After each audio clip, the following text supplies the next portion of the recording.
The small Earth ship U.S. Determination moved slowly through the empty space. Captain Jack Evans sat in his chair on the bridge, watching the stars on the big screen in front of him. They were mapping this part of space, an area no human had visited before. "Captain, I'm picking up a signal," said Officer Frank Harris from his station. His fingers moved quickly over the controls. "It's faint, but it's definitely not natural. It's a distress call." Captain Evans straightened in his chair. "Can you tell where it's coming from?"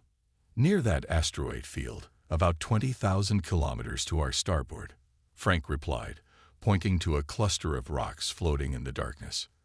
"Dr. Martinez, what do you think?" Evans asked, turning to his science officer.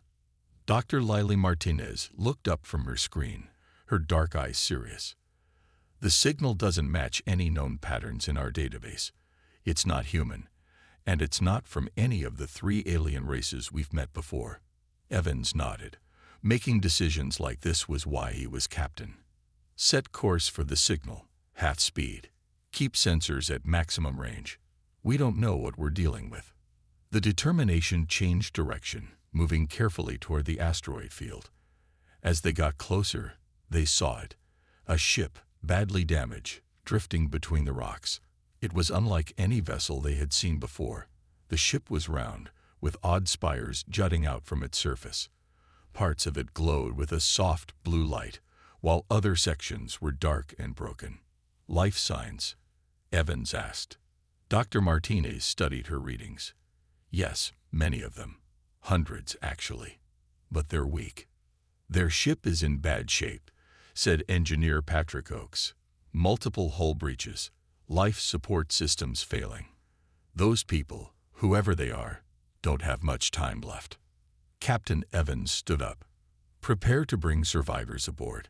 Security team to the docking bay." Security Chief Diana Porter frowned. "Sir, regulations say we should maintain distance until we know more about an unknown species." "Noted, Chief Porter," Evans said firmly. "But those regulations weren't written for people who are about to die. We're going to help them." An hour later, the first of the aliens came aboard the Determination. They were small, only about 4 feet tall, with pale skin that was almost see-through. They had 4 arms and large, dark eyes that seemed too big for their faces. Their skin gave off a soft glow that changed colors as they moved. One of the aliens stepped forward. Unlike the others, who wore simple clothes, this one had markings on its skin and a band of metal around its head. Frank Harris held up the Universal Translator, a device designed to help humans talk with alien species. After a few minutes of the alien speaking, the translator began to work. "I am Zintor," the alien said, its voice coming through the translator as high and musical. "Leader of the Novu. We thank you for saving us." "What happened to your ship?" Evans asked. "Our world is gone," Zintor said simply. "A star explosion. We managed to escape with only these few hundred. We have traveled far, seeking help." "You've met other species before us?" Dr. Martinez asked.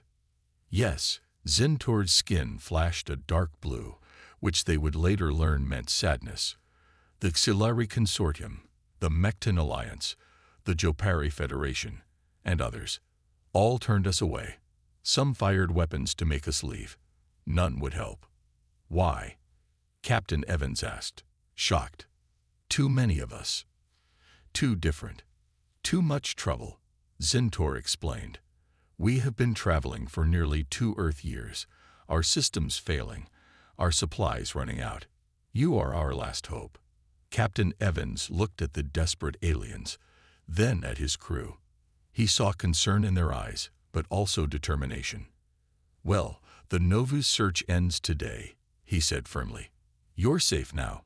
We'll take you home with us." Zintor's skin glowed bright yellow. "Home? We have no home." "You do now," Evans said. "It's called Earth." 2 weeks had passed since the Novu came aboard the U.S. Determination.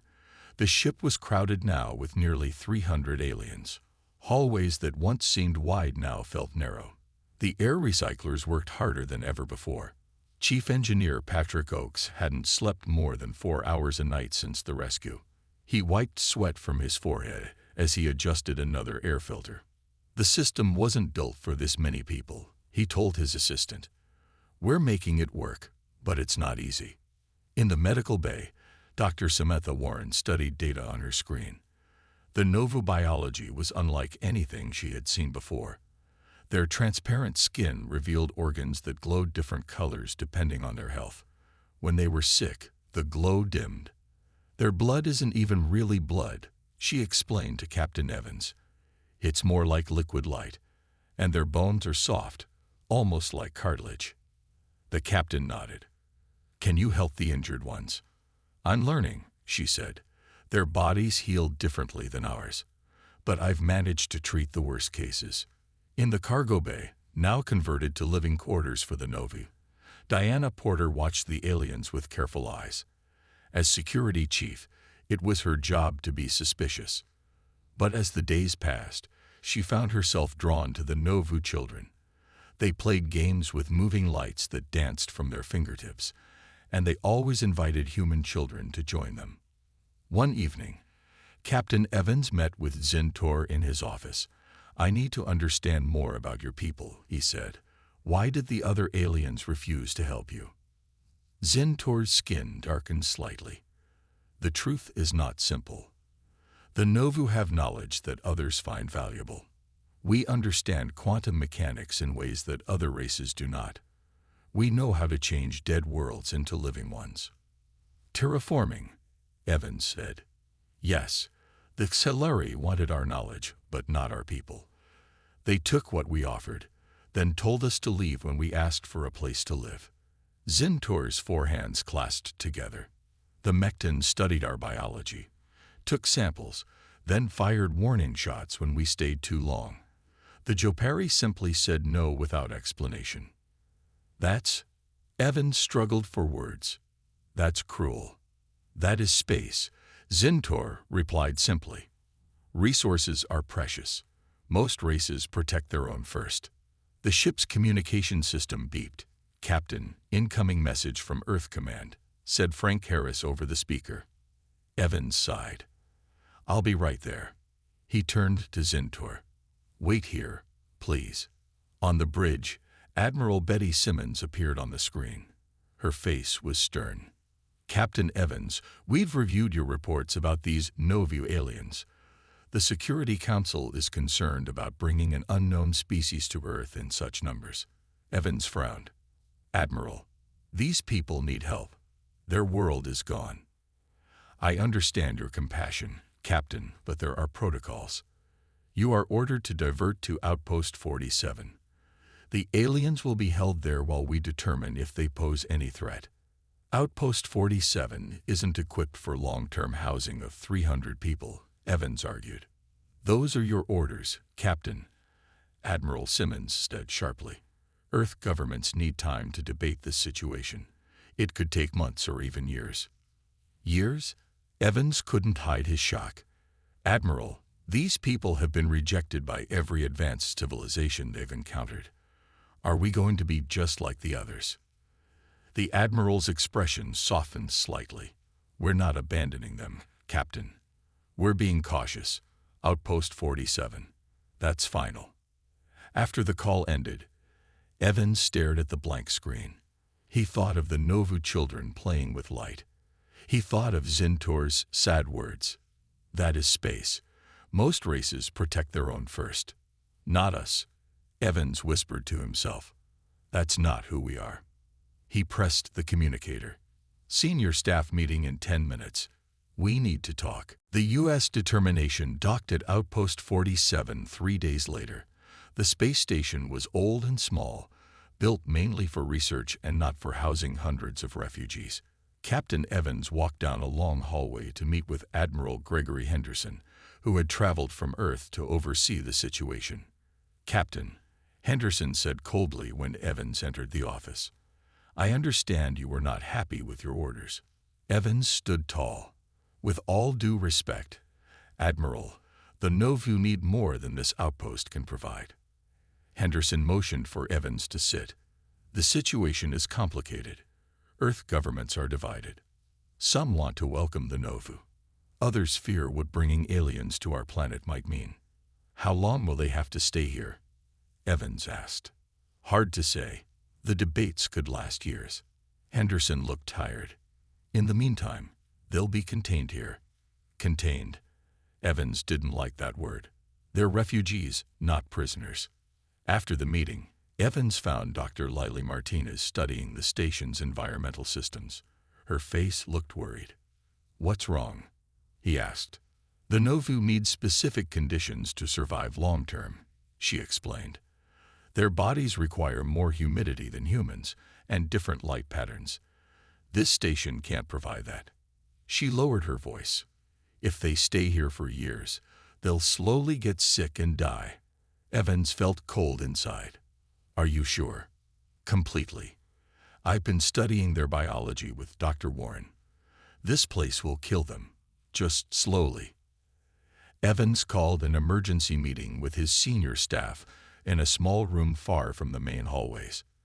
Dr. Warren, Chief Porter, Engineer Oakes, and Dr. Martinez gathered around a table. The Novu can't stay here, Evans said simply. Dr. Martinez has confirmed it would be a death sentence. But our orders, Frank Harris began. I know our orders, Evans cut in. I also know right from wrong. Every civilization the Novu met turned them away. I won't let humans be added to that list. Chief Porter, who had been quiet, finally spoke. I was against bringing them aboard at first, but I've watched them. They're good people. Their children. She paused. Their children deserve a chance to grow up. What are you suggesting, Captain? Dr. Warren asked. Disobeying direct orders would end all our careers. We could face prison time. Evans nodded. I know. I'm not asking any of you to risk your futures. I'll take full responsibility. Engineer Oakes laughed suddenly. Who said anything about letting you take all the blame? I'm in. Me too, said Dr. Martinez. One by one, they all agreed. Then Oakes leaned forward with a small smile. You know, I could accidentally damage the outpost communication system. It might take days to fix. By then, we could be long gone. A knock at the door made them all jump. When it opened, they saw a woman they didn't recognize. She wore the uniform of an Earth diplomat. Forgive the interruption, she said, stepping inside and closing the door. I'm Carolyn Reed, sent by the Earth Council to evaluate the Novu situation. Evans stood up quickly. This is a private meeting. Yes, I can see that. She smiled slightly. A private meeting where you're planning to disobey orders and rescue the Novu. I want to help. They all stared at her in shock.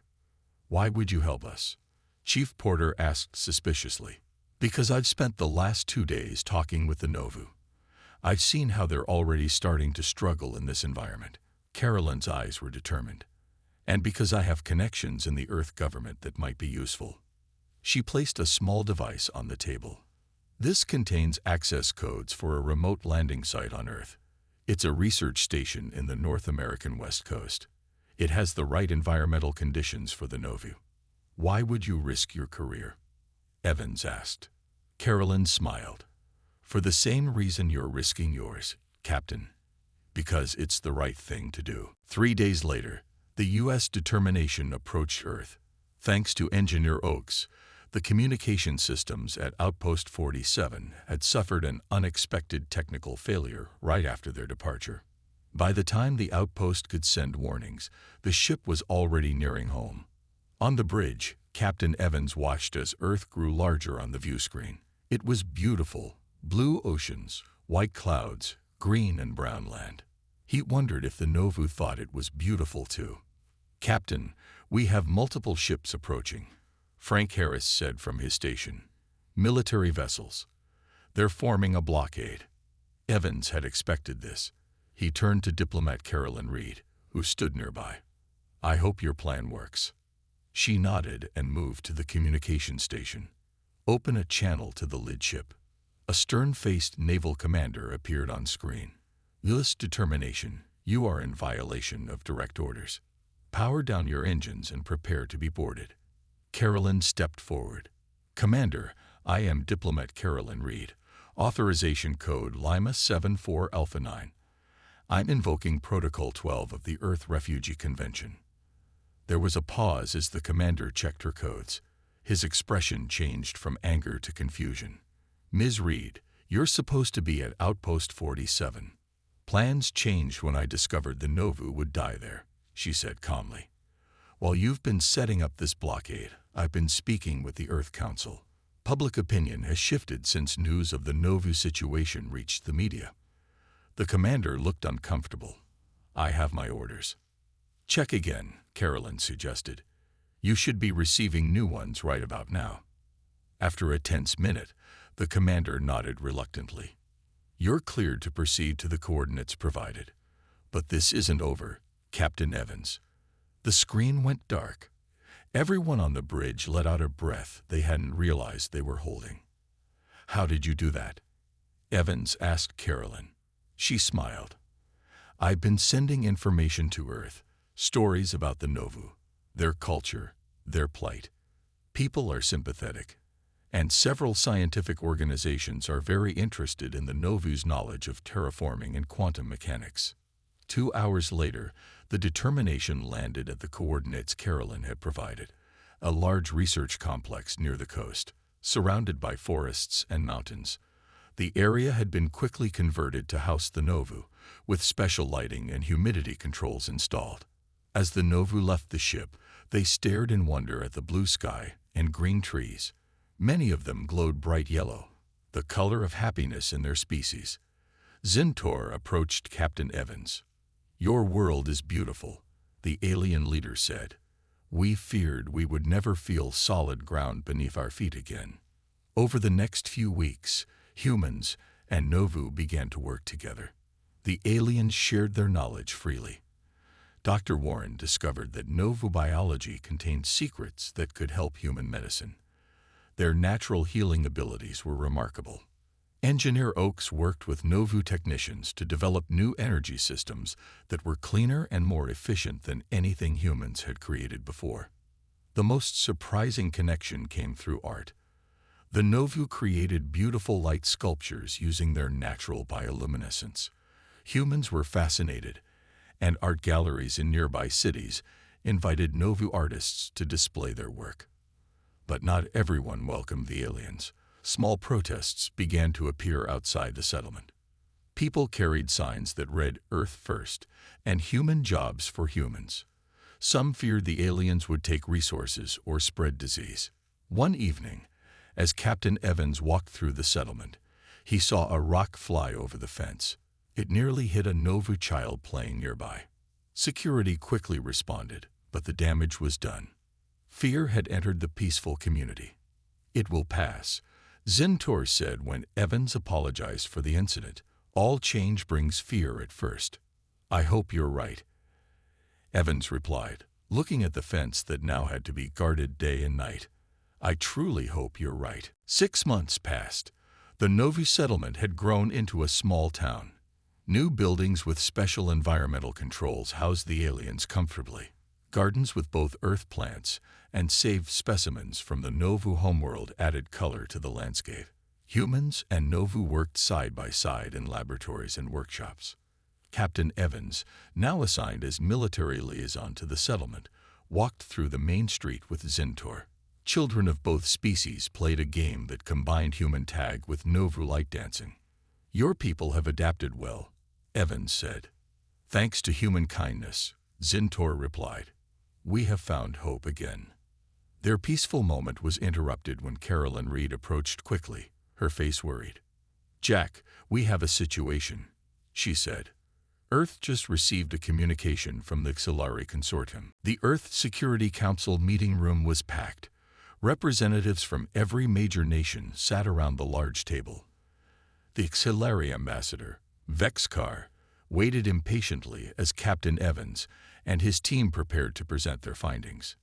Evans stood tall as he faced the council. Before you decide the fate of the Novu, I ask you to hear what we've discovered. Council President Mason nodded. Proceed, Captain. But be aware that the Xilari have given us only 3 days to make our decision." Evans gestured to Engineer Oaks, who activated a display screen. "With help from Zintor, we recovered these records from Novu archives." The screen showed contracts between the Novu and Xilari from years ago. Oaks explained, "The Novu shared their terraforming technology with the Xilari in exchange for resources. But the Xilari modified the technology." Dr. Martinez stepped forward. "I analyzed the environmental damage on the worlds that Xilari showed us. The pattern of destruction doesn't match Novu methods. It shows signs of rushed, uncontrolled processes, exactly what would happen if safety protocols were removed." Vexcar's 6 eyes blinked rapidly. "These humans know nothing of interstellar terraforming. Their analysis is flawed." "Perhaps," Evans admitted. "But we also contacted the Mecton Alliance." This caused a stir in the room. The Mecton were known for their strict neutrality in galactic affairs. The Mecton confirmed our findings. Evans continued. "They turned the Novu away not because they were dangerous, but because they feared Xilari retaliation. The Mecton have agreed to share their own records with Earth." Vexcar stood suddenly. "This is outrageous. The consortium will not be insulted this way." "It is not an insult to seek truth," Dr. Warren said calmly. She moved to the center of the room. "I prepared medical reports on what would happen to the Novu in Xilari custody. Based on known Xilari containment methods, the Novu would suffer slow cellular breakdown. In simple terms, they would be tortured to death." The council members looked disturbed. Evans could see their expressions changing from fear of the Xilari to concern for the Novu. Then Chief Porter spoke. She hadn't planned to talk, but she stepped forward with determination. "I need to show you something else." She activated a small device. Images appeared of Novu children, their skin bearing unusual dark patches. "These are orphans," Porter explained, her voice steady but emotional. "They lost their parents when Xilari ships fired on civilian Novu vessels that were trying to escape. I've collected testimony from 12 survivors who witnessed these attacks. That's not containment. That's attempted genocide." The room fell silent. Even Vexcar seemed unable to respond. Council President Mason finally spoke. "Captain Evans, is there more?" "Yes," Evans said. "The final piece of this puzzle is why the Xilari are so determined to capture the Novu." He looked directly at Vexcar. "It's not about terraforming gone wrong. It's about what the Novu discovered during their work." Zintor stood then. The Novu leader had been quiet until now. "While helping the Xilari terraform new worlds, we discovered they were hiding something. On 6 different planets, we found evidence of previous civilizations that had been destroyed. The Xilari Consortium has been expanding not by finding empty worlds, but by eliminating native species and covering up the evidence." Vexcar hissed, "These are lies. The Consortium will not stand for this slander." Evans watched as the council members exchanged glances. The truth was becoming clear. Later that day, Evans received news from Carolyn Reed. "The Security Council has voted. Earth will not surrender the Novu to the Xilari." "Will the Xilari attack?" Evans asked. "They've withdrawn their ships," Carolyn replied. "But they've also cut all trade relations with Earth. We're now isolated from most interstellar commerce networks." Evans frowned. "So we've protected the Novu, but at what cost?" "That's not all," Carolyn said. 7 nations have announced they'll grant the Novu permanent asylum regardless of interstellar pressure. Public support is overwhelming. "But the Xilari will never stop hunting them," Evans said. "As long as the Novu are here, Earth is in danger." Carolyn nodded. "That's why the Council wants to speak with you. They say you have a proposal." Evans smiled slightly. "I do. It's time for humans and Novu to build something new, together." 5 years had passed since the confrontation with the Xilari. The morning sun rose over a beautiful valley on a planet that humans now called New Haven. The planet had once been a barren world with thin air and level water. Now it had blue skies, green fields, and clear lakes. Jack Evans, no longer a captain but now Governor Evans of the colony, stood on a hill overlooking the main settlement. Buildings with mixed human and Novu architecture spread across the valley. Some were built for humans, others for Novu, and many were designed for both species to use together. "Quite a view, isn't it?" said Engineer Oaks, joining him on the hill. "Hard to believe this was all empty rock 5 years ago." Evans nodded. The Novu's terraforming methods work even better when they don't have to rush or cut corners. And when they have humans to help with the heavy lifting, Oaks added with a smile. The colony of New Haven had been Evans' solution to protect both Earth and the Novu.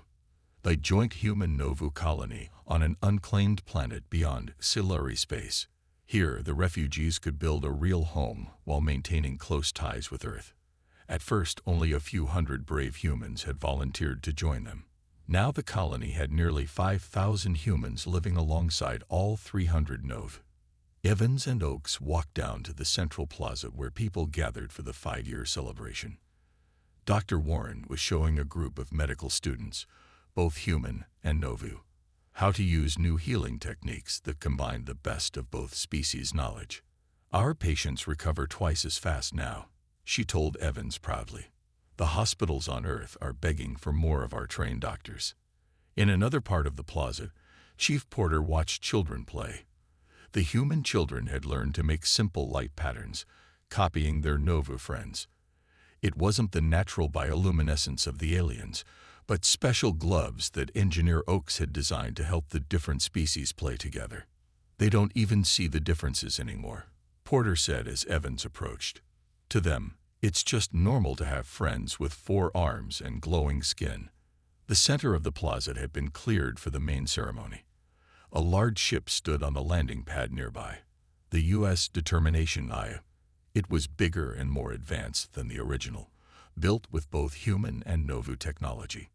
Zintor stepped onto a small stage, his skin glowing bright yellow with happiness. Beside him stood Carolyn Reed, now the official ambassador between Earth and New Haven. "Friends," Zintor began, his voice carrying across the plaza. 5 years ago, we had lost everything. Our world was gone. Every advanced race we met turned us away." His skin shifted to a soft blue, showing sadness at the memory. "Then we met humans." The crowd grew quiet, listening. "We had approached those we thought were the most advanced, the most powerful," Zintor continued. "We didn't realize that true advancement isn't measured by technology or strength, but by compassion and moral courage." Evans felt pride as he looked around at what they had built together. The Novu had shared their knowledge of quantum physics, helping humans develop faster ships. Dr. Warren's medical exchange program had extended lifespans for both species. The terraforming techniques perfected here were now being used to restore damaged ecosystems on Earth. "Today we launched the Determination I," Zintor announced. "The first ship with a mixed human and Novu crew. Its mission is to explore new worlds, but also to find others who may need help. Displaced peoples, endangered species, those who have been abandoned as we once were." The crowd cheered as the ship's lights came on. Captain Lily Martinez, formerly Dr. Martinez, stood at the entry hatch, ready to lead the expedition. As the celebration continued into the night, Evans watched the stars appear above New Haven. Somewhere out there, the Siluri Consortium was still a threat. But they had created something that Siluri could never understand. A community built on mutual respect and cooperation rather than exploitation and fear. "You were right," Evans said quietly to Zintor as they watched the stars together. "About what?" the Novu leader asked. "When you said all change brings fear at first. Look at us now." Zintor's skin glowed with gentle pulses of light. "The universe is vast and often cold, Jack Evans, but now we know it contains warmth too. You humans taught us that."